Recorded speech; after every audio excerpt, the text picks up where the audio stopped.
George Washington Carver is remembered today as a creative genius who made more than 300 products from the peanut. He overcame the barriers of racial prejudice and discrimination to achieve worldwide recognition as a man of science and a great humanitarian.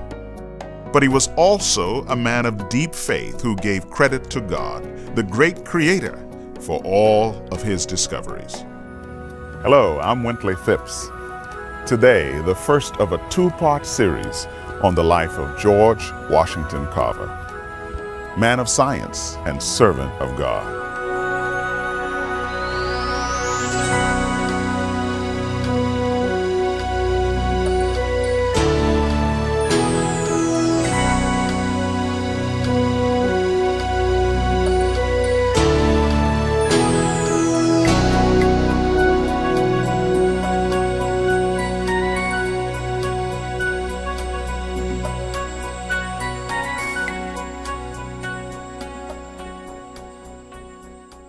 George Washington Carver was born in obscurity during the Civil War.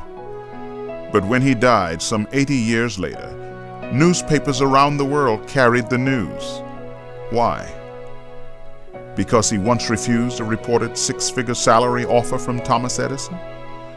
Perhaps because he would not patent or sell his scientific discoveries, telling everyone, if I know the answer, you can have it for the price of a postage stamp.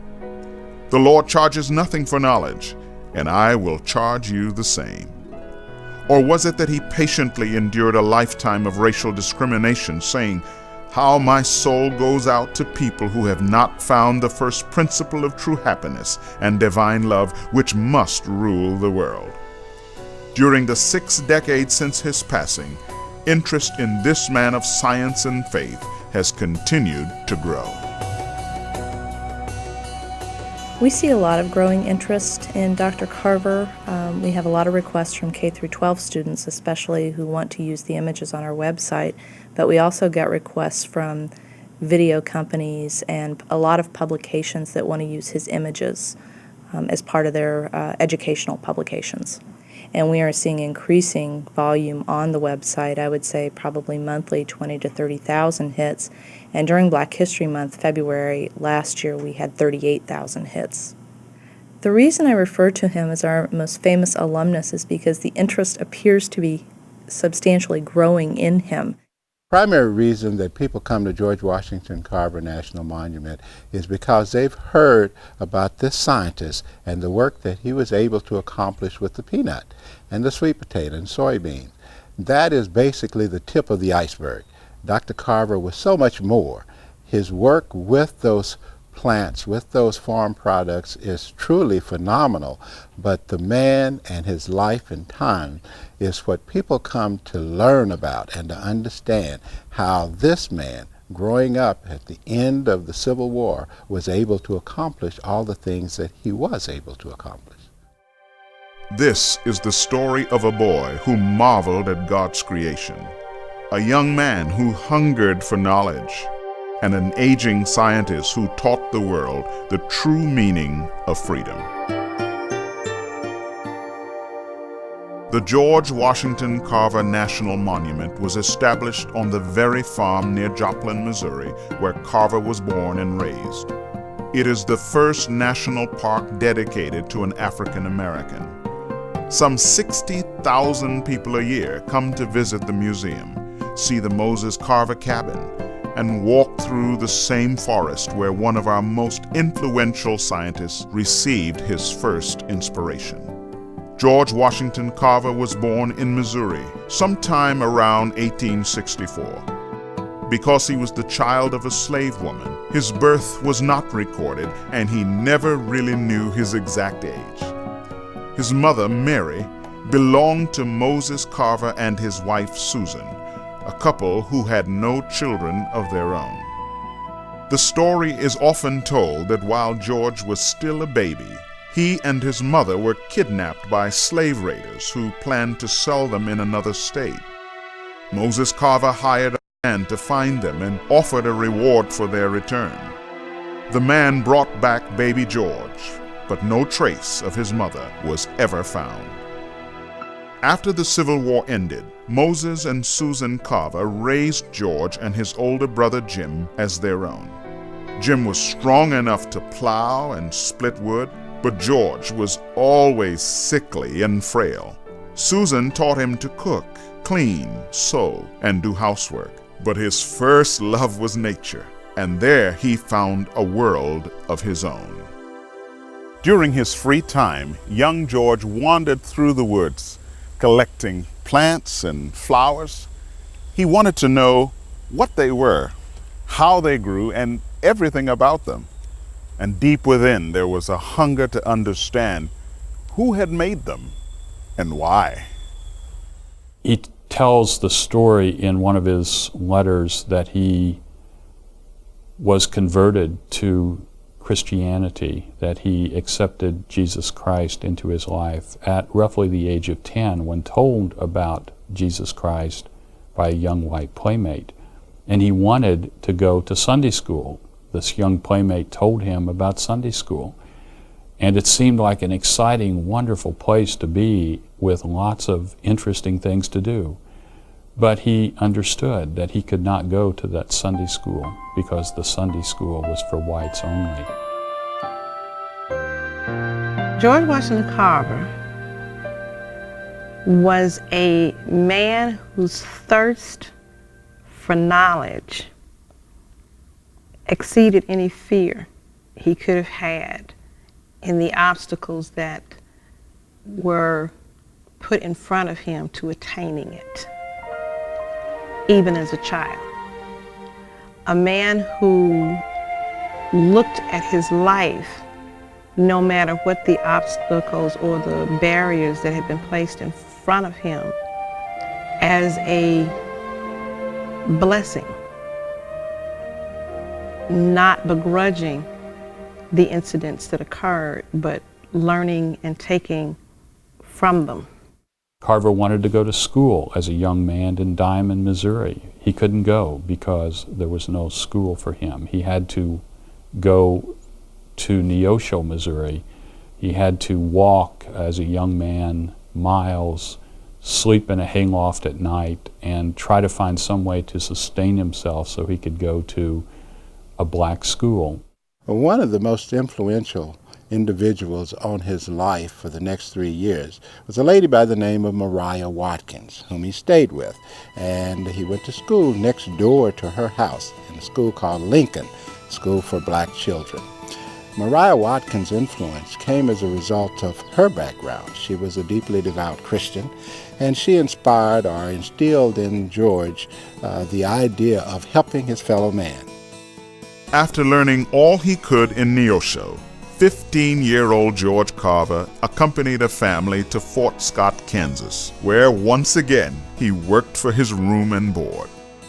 Paying his own way and not seeking charity from others was a pattern that would persist throughout his life. But racial hatred was a constant enemy. One night, angry voices and flaming torches drew him to the window. Outside, he saw a black man dragged through the streets, then hanged, and his body set on fire. Already as a young man, he witnessed a lynching, for example. I can't imagine any more powerful oppression that might come to one than the oppression, the intellectual and emotional oppression that would come from witnessing a member of one's race being killed by a mob of people and knowing and understanding that that person who was killed and hated simply because they were the same race that you were. Carver never forgot what he had seen that night. He left Fort Scott in southeastern Kansas and traveled north in his continuing quest for education and opportunity. The stages of his life are just fascinating within themselves. To first be stolen, then raised by the Carvers, where he learns as much as he can can learn in that environment, and then to move on at 12 on his own because he wants to learn more, and then to keep moving from one place to the other in this quest for knowledge. His odyssey took him to the Kansas towns of Olathe and Minneapolis, where he finished high school. Carver supported himself, made friends, and always participated in the services of a local church. His musical ability made him a welcome guest at social gatherings. He just knew how to do everything. He could cook, he could sew, he could make his own neckties. He was a musician. He sang, he played the piano. And I mentioned macrame and crochet and knitting and so forth, and painting.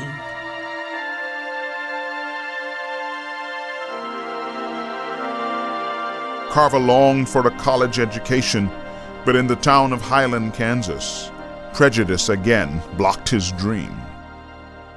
He tried to go to a college in Kansas as a young man, applied and was accepted, but upon presenting himself at the college, he was denied admission because of his race.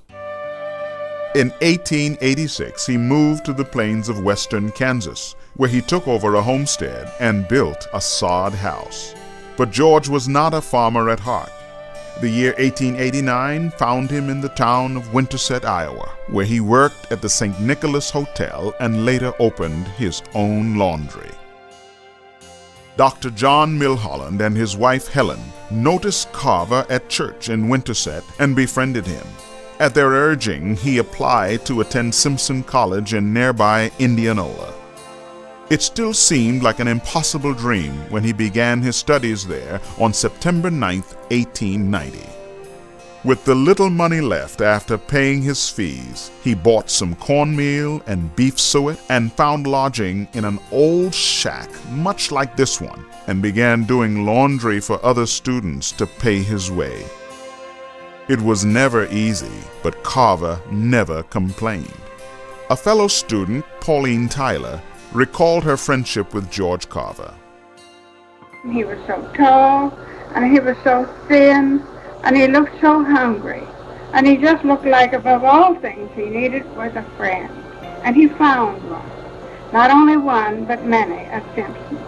Well, when our easels were set up a little bit later, George and I were so that we were between 8 and 10 feet apart. And through those years, we became good friends. I came up to the old chapel building, and I just stepped inside.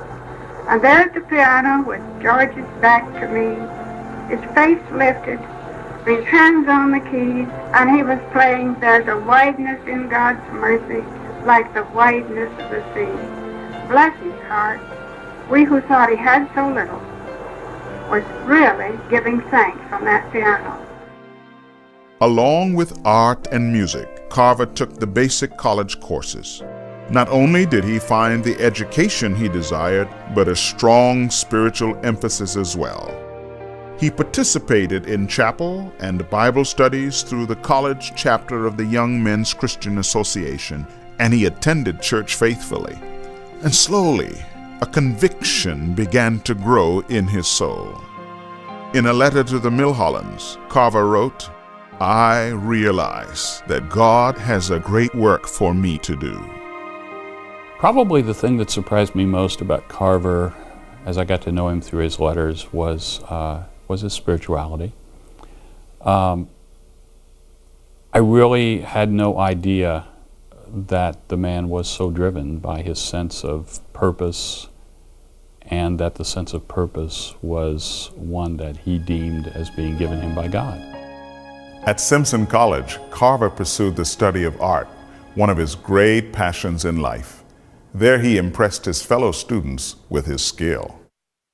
His art teacher, Miss Etta Budd, also admired Carver's brushwork, but she offered a career suggestion that would change the course of his life. Even though Carver was a gifted artist, Miss Budd urged him to consider a practical course that could benefit more people. Etta Budd's father, Joseph, taught horticulture at the Iowa Agricultural College in Ames. Within a year, Carver had changed schools and declared his major as agriculture. But during his studies at Simpson College, the faculty and students had given him a priceless gift that he would always carry with him. In later years, Carver said of his time there, "Simpson was the beginning. The friendly attitude of the people pushed me along. They made me believe I was a real human being." At Iowa Agricultural College, Carver plunged wholeheartedly into a world in which he worked hard to overcome the barriers of race and discrimination. Even though he was the first and only African American student there, he joined the Horticulture Society, a debating club, and rose to the rank of captain in the school's Department of Military Science. He became the first trainer and masseur for the football team, and somehow he managed to earn his way by doing odd jobs for professors. Once again, Carver made many friends who often rallied to his cause. Once in the college dining room, a student who recently arrived from the South objected to Carver's presence at his table by rattling his silverware, scraping his chair, and then moving to a different table. But the students at that table rattled their silverware, scraped their chairs, and left the young man sitting alone while they went to join Carver. Among his peers, Carver's nickname was the Doctor, and the college yearbook described him as one whom not even critics criticize. Art remained a cherished hobby, and one of Carver's paintings was selected for exhibit at the World Columbian Exhibition in Chicago. In the School of Agriculture, Carver's professors recognized his potential and encouraged his studies. Dr. Lewis Pamel and James Wilson became his mentors and lifelong friends. Carver was often a guest in the home of Professor James Wilson, a man known throughout Iowa as a gifted teacher of agriculture and also of the Bible. Scores of young men, including George Carver, attended his popular Sunday school class. Professor Wilson believed in outreach, and he enlisted many willing hands in the efforts to touch those on campus for Christ. Carver wrote to his friends, Dr. and Mrs. Milholland, "Oh, how I wish the people would awake from their lethargy and come out soul and body for Christ. I am so anxious to get out and be doing something. The more my ideas develop, the more beautiful and grand seems the plan I have laid out to pursue, or rather, the one God has destined for me. And let us hope that in the mysterious ways of the Lord, He will bring about these things we all so much hope for." George joined a small group of students who met in Wilson's office for a regular late-night prayer meeting. In addition, Carver and Professor Wilson worked together to draw new students into the weekly Bible studies and meetings held by the YMCA. And it was through the YMCA that Carver found his greatest spiritual growth. During the summers of 1893 and 94, he was selected as a delegate to the YMCA summer conferences at Lake Geneva, Wisconsin. Here, in company with students from universities across the United States, Carver conducted botany hikes and enjoyed outdoor sports. At Geneva, the delegates studied the Bible together and sought God's direction for their lives. At one time, George and his classmate Charles Reed planned to go together as missionaries to Africa, but gradually, a different sense of calling began to emerge. After receiving his bachelor's degree in 1894, Carver became a teaching assistant and began working toward a master's degree. As his studies neared completion, with many options before him, Carver received a letter from Booker T. Washington. Would he consider joining the faculty of Tuskegee Institute in Alabama? Other schools had offered Carver more money. His present position offered greater opportunity. For several weeks, he made it a matter of earnest prayer. I don't think you can understand George Washington Carver without understanding his spirituality. To tell the story of Carver, the teacher, and Carver, the researcher, Carver the scientist, without understanding what drove Carver, and that being his spiritual connection to God and his sense of God's vision for him as a man who would help the downtrodden. Without understanding that, one cannot understand George Washington Carver. On April 12, 1896, Carver wrote Booker T. Washington saying, "It has been the one ideal of my life, to be of the greatest good to the greatest number of my people possible, and to this end I have been preparing myself for these many years." 3 weeks later, Carver accepted the job at Tuskegee and promised Washington, quote, "to cooperate with you in doing all I can through Christ who strengtheneth me to better the conditions of our people." Mariah Watkins said to George, "George, you must go out into the world and learn all that you can learn. And then once you've learned that, give that learning back to your people, because they're starving for a little knowledge." George took that to heart. During the years at Iowa Agricultural College, George Washington Carver developed academically, socially, and spiritually. He could have stayed there and pursued a career in botanical research, but he had a greater calling, one that would take him from his own security in the Midwest to help people face the challenges of poverty and racism in the South.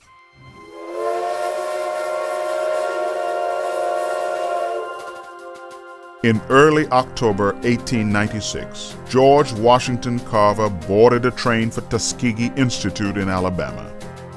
Even though he had earned a master's degree in agriculture, he had to sit up all night because he wasn't allowed to sleep in a bed in the Pullman car. He could not eat in the dining car, and men younger than he would call him boy, all because of the color of his skin. But during the next half a century, he would rise to a level of fame and recognition unheard of for a person of his race. And through it all, he would acknowledge God, the great Creator, as the source of all his scientific knowledge and accomplishments. That night, as his train rumbled through the darkness, he knew only that God had asked him to spend his life helping others, and he had said yes.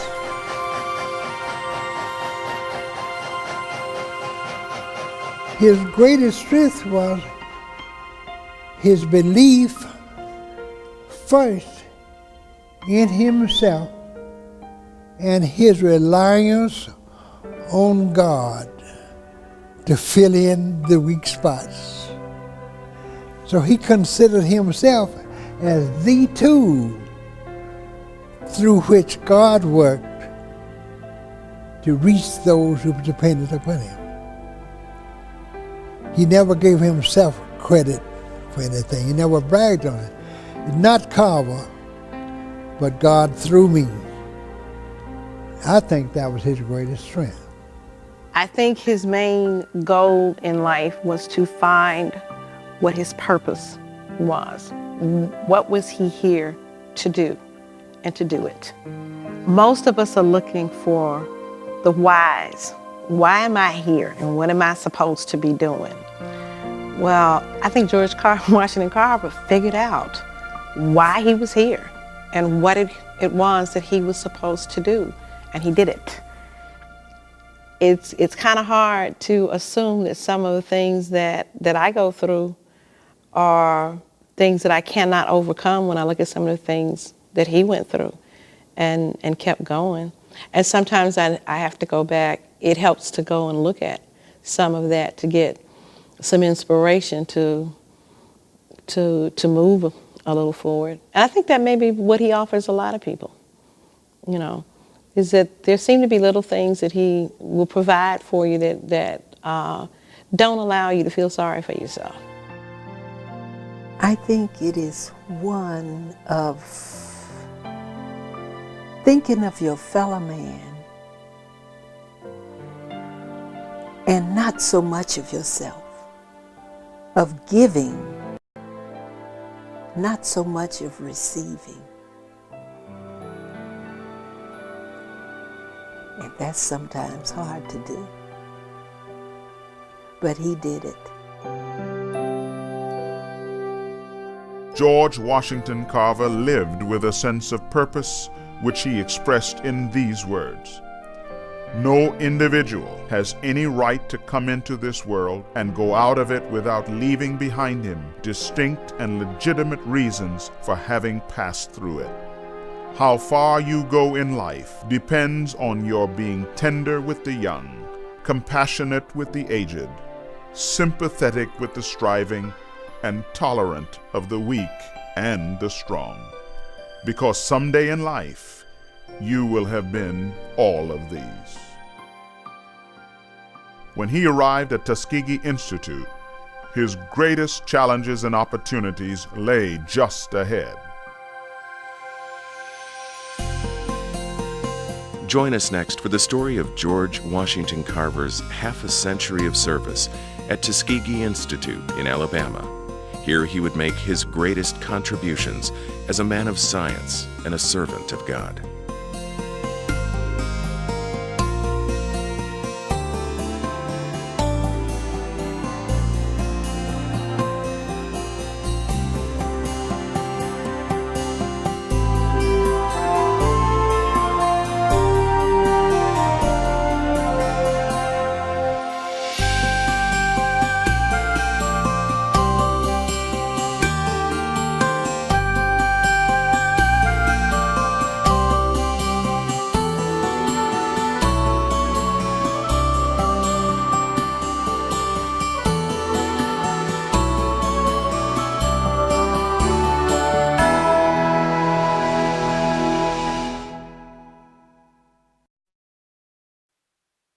George Washington Carver is remembered today as a creative genius who made more than 300 products from the peanut. Earlier, we traced Carver's life from his birth during the Civil War through his boyhood in Missouri. His search for education took him across Kansas and Iowa to Simpson College, and then to Iowa Agricultural College, where he earned a master's degree in agriculture. Believing that God had called him to work for the greatest good of his own people, he accepted the invitation of Booker T. Washington to join the faculty of Tuskegee Institute in Alabama. Hello, I'm Wintley Phipps. Please join us on this day of discovery for the Tuskegee Years, the second in a two-part series on the life of George Washington Carver, man of science and servant of God.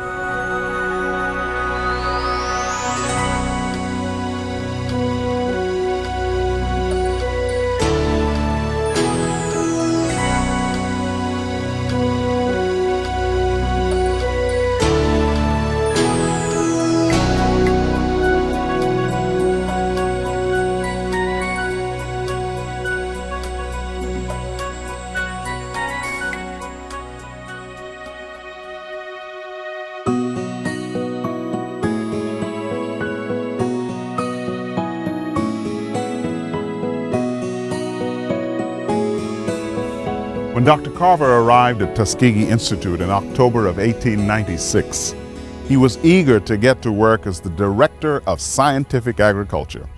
But he was shocked to discover that he had no research laboratory, no equipment, no staff, and no established courses to teach.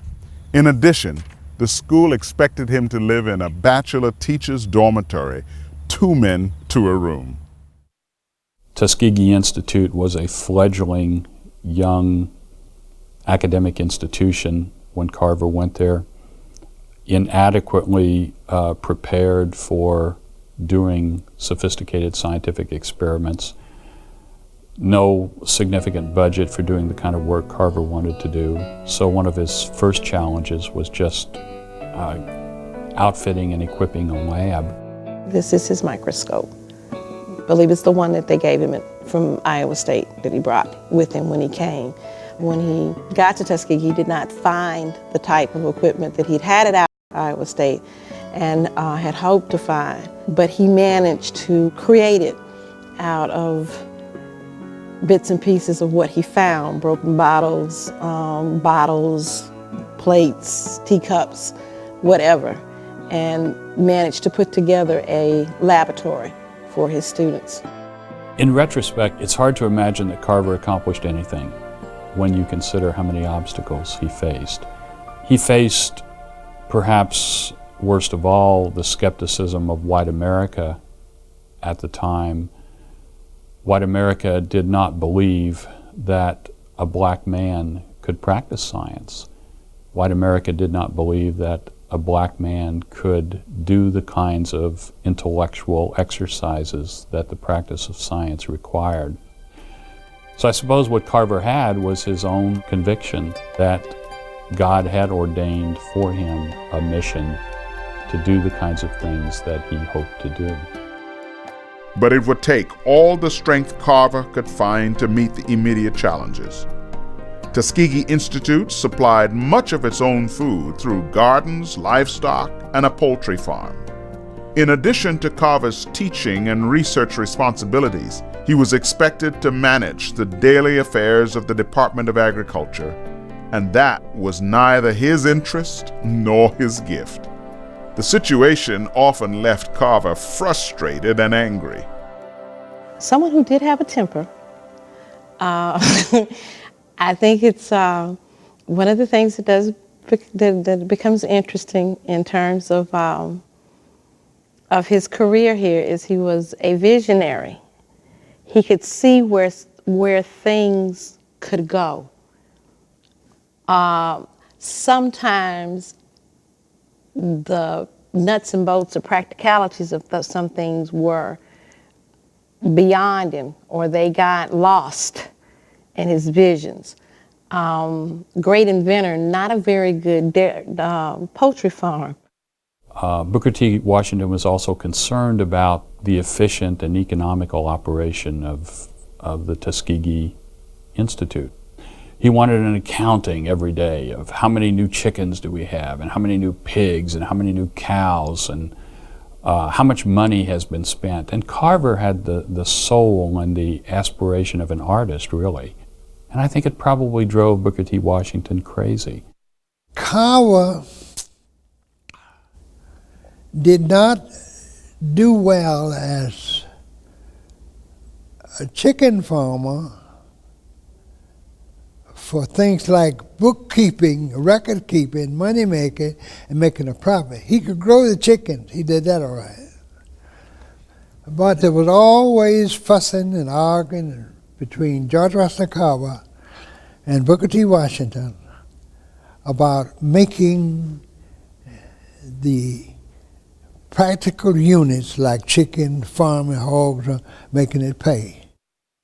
And the strain continued throughout their life together. When Booker T. Washington died in 1915, I feel certain that Carver was being quite honest when he wrote to Booker T. Washington's widow and told her that he was heartbroken and that one of his deepest regrets was that he had never told Dr. Washington how much he valued him and how much he appreciated his work. Carver had come to the South after the soil had been ruined by years of one-crop agriculture that was dependent on cotton. During Carver's earliest years at Tuskegee, he began teaching farmers the value of crop rotation and the soil-restoring power of plants such as peanuts, sweet potatoes, and soybeans. To reach as many people as possible, he took his message of conservation on the road. In 1897, Carver traveled in a horse-drawn wagon to visit and teach in the rural communities. Carver also organized farmers' conferences at Tuskegee where he offered practical help and encouragement. He often told his students, "Learn to do common things uncommonly well." We must always keep in mind that anything that helps fill the dinner pail is valuable. Farmers needed crops they could sell, so Carver conducted research to discover new uses for the peanut and sweet potato. In 1921, when he appeared before the House Ways and Means Committee to support a protective tariff on peanuts, he astounded the power brokers in Washington by showing them some of the many products he had made from the peanut including flour, milk, breakfast food, instant coffee, cheese, and oil. His allotted 10 minutes was extended to nearly an hour. Honors and recognition came to Carver from many different sources. I'm proud to come to Tuskegee because I'm proud of what Tuskegee has done. But throughout the Tuskegee years, perhaps his greatest contribution was his quiet but consistent personal investment in the lives of other people. I met Dr. Carver at Tuskegee, and I was his paper boy for 10 years. The Montgomery Advertiser, Birmingham News, and Atlanta Constitution. Magazine, the black newspapers, Chicago Defender, Pittsburgh Courier. I delivered all those to him. He was a great reader. I was very much impressed with Dr. Carver. He had a very sharp mind, and he was always interested in the person that he was talking with. Interviews that I've conducted with people who sat in George Washington Carver's class suggest to me that Carver was a very demanding professor, that he was someone who employed the Socratic method. As one student told me, Carver would not tell you anything. He would make you work for the answer. He would continually solicit an answer from you by giving you just a hint of the answer. And at times he would playfully reprimand people who seemed to him to be getting a little bit too cocky and too self-possessed about what they knew. I recall a student telling me that he started off answering one of Carver's questions one time by saying, "Now, Dr. Carver, I think," and Carver stopped him and said, "Mr. So-and-so, who accused you of being able to think?" He must have been a really dynamic, interesting teacher. Carver loved his students. He loved everyone because he saw in everyone an expression, a manifestation of God. But he loved what he was doing, and I think that love was one of the most contagious parts of his life. He was advisor to the YMCA most of his career here. The Bible classes. The Bible class was basically a voluntary activity. The size of it was originally a small group of students, and it gradually grew to a size where they had to move it at. I think the numbers that I've seen have been upward of 100 students or more. I think the image of Carver as the scientist locked away quietly and in his laboratory without having any contact with anyone is just not accurate at all. Carver loved to play, he loved to tease, he loved to joke, and it was that personal side of Carver that made him so appealing to so many people. Dr. Carver encouraged his students to collect and identify specimens of plants and insects. Biographer Linda McMurray describes one incident where a group of boys tried to trick Dr. Carver by constructing an insect out of various parts of different bugs. When they brought it to Dr. Carver and asked him what it was, he took one quick look at it and said, "I believe this is a humbug." I would walk to the campus to visit my father's class in architecture, and then go across the street and visit with Dr. Carver. Dr. Carver made me believe that my visit was so important. One day he pulled out of his pocket a ball of string. He said, "Little girl, look at this ball of twine. This is what you and a lot of people like you throw away when you get a package from the post office."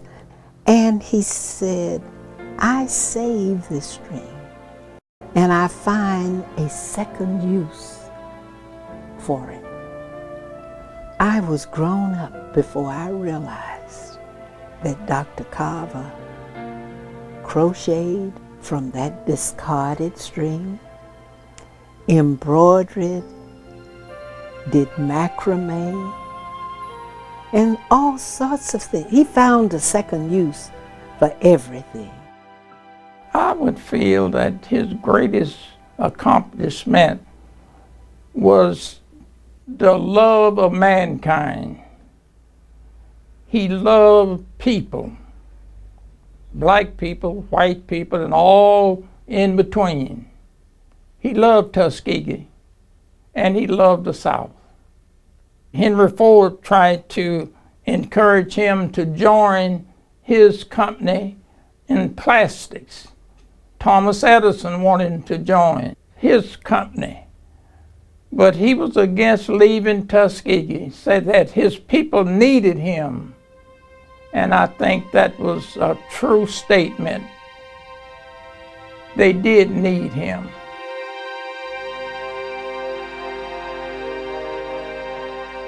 Imagine what it must have been like in the early 1920s when this gentle, soft-spoken black man was asked by the Congress on Interracial Cooperation and the YMCA to go into the South and speak to groups of young white males, all of whom had come, one must suspect, from highly racist, segregated families.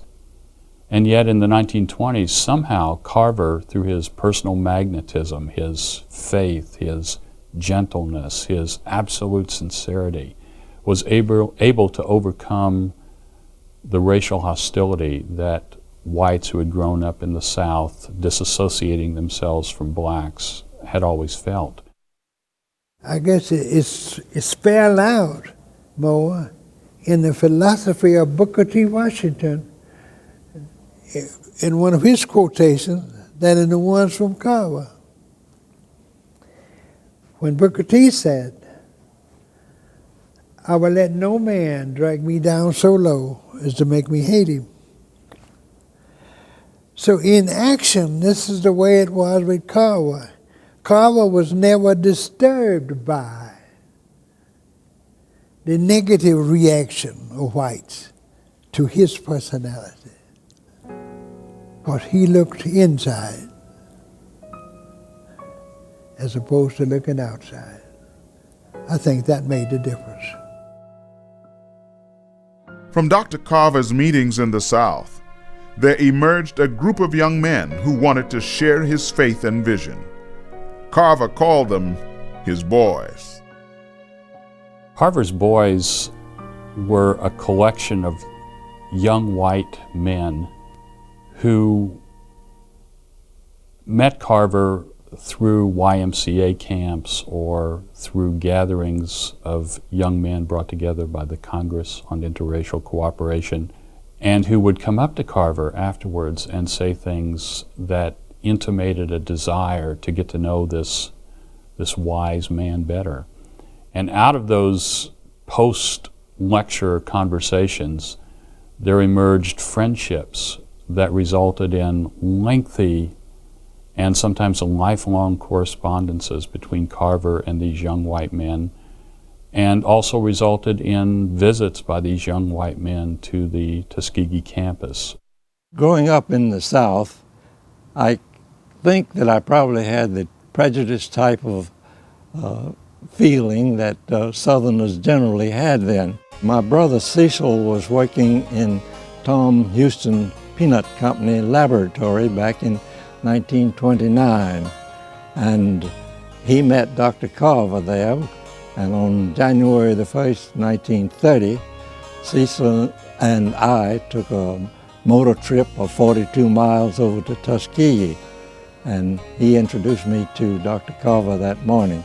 Until then, I hadn't realized that any black person could have a wonderful scientific mind and be exactly like the white doctors and the white scientists that I had known at college. But here was a man who equaled them in every respect.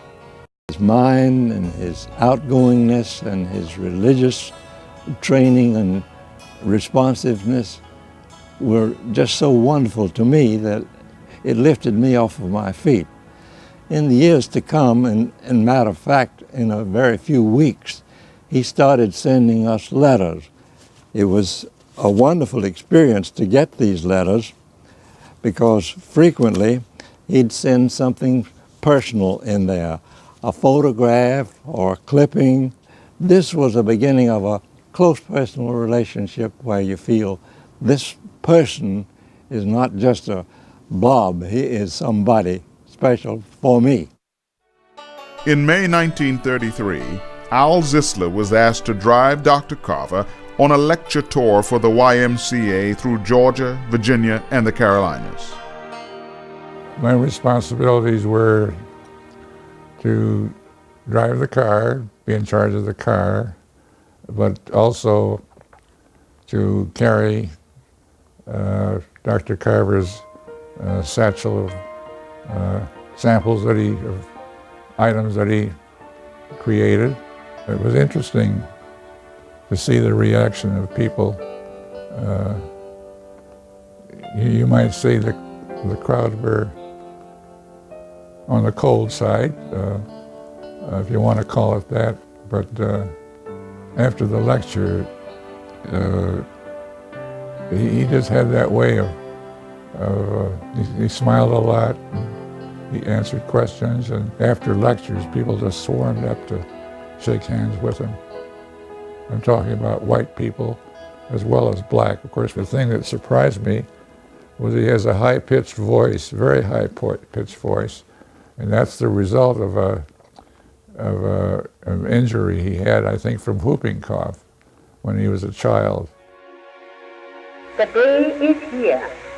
Tomorrow is lighting up the distant horizon with new and unheard of gleams, fraught with almost unlimited possibilities for everyone who is prepared to do what the world wants done. And ye shall know the truth, and the truth shall make you free. When you look at the power that Carver had over audiences, and you hear this voice, you have to conclude that there was something about his overall presence that must have captivated audiences. The voice certainly didn't do it. So there must have been something about being in Carver's presence that had a magnetic effect upon people who saw him and heard him. I've heard it said that he used to talk with God, and he'd go out early in the morning for a walk and pick up plants and things to drag into his lab, and he claims that he couldn't have accomplished for what he did, just made the discoveries for what he did, except for his touch with God.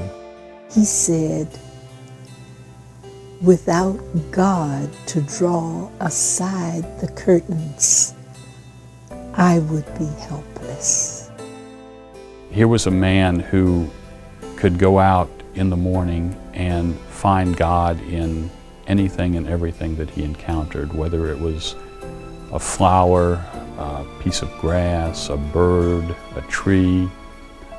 He found God in everything, and because he searched for God in everything, he found him, and when he found him, he listened to the word that God sent to him for that day. It was said that science and religion did mix, but I think it did mix with Dr. Carver. He was highly religious, and he was an outstanding scientist, and those things did mix. What other scientist, not even Einstein, gave God the credit for what he did, or what he published? At least I'm not aware that Einstein did. But Carver never made a major move for which he took the credit for having made it. He was only the tools through which God used him to make. That's the part that's played up less. Dr. Carver never married. There were stories of an early romance at Tuskegee that didn't work out, but no one seems to know for sure.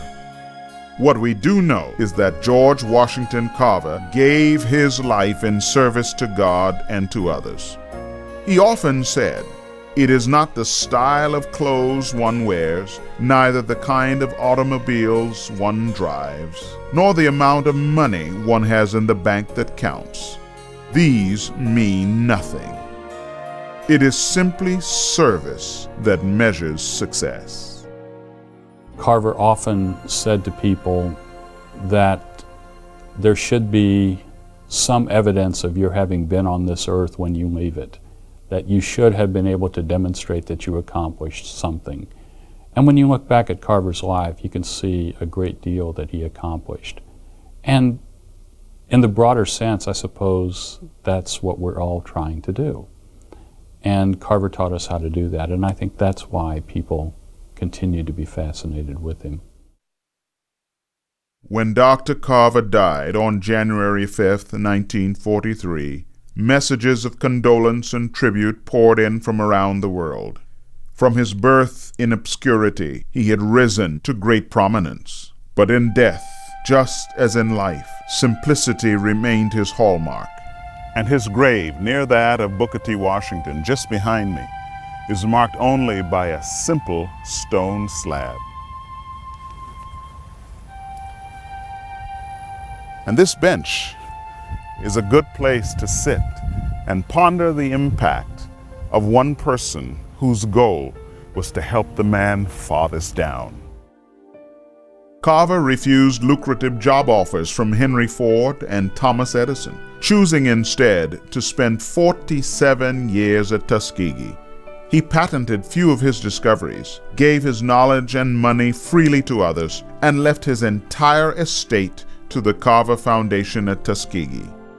To those who knew him best, his greatest legacy was one of self-sacrifice and love. Throughout Dr. Carver's life, during difficult days of racial discrimination and personal discouragement, he always wore a fresh flower in his lapel. He took time to see the beauty of the world around him and to affirm the value of everyone, no matter what their color or station in life. One of his favorite poems was Equipment by Edgar A. Guest, and he often quoted it to close a speech. Courage must come from the soul within. The man must furnish the will to win. So figure it out for yourself, my lad. You are born with all that the great have had. With your equipment, they all began. Get hold of yourself and say, I can.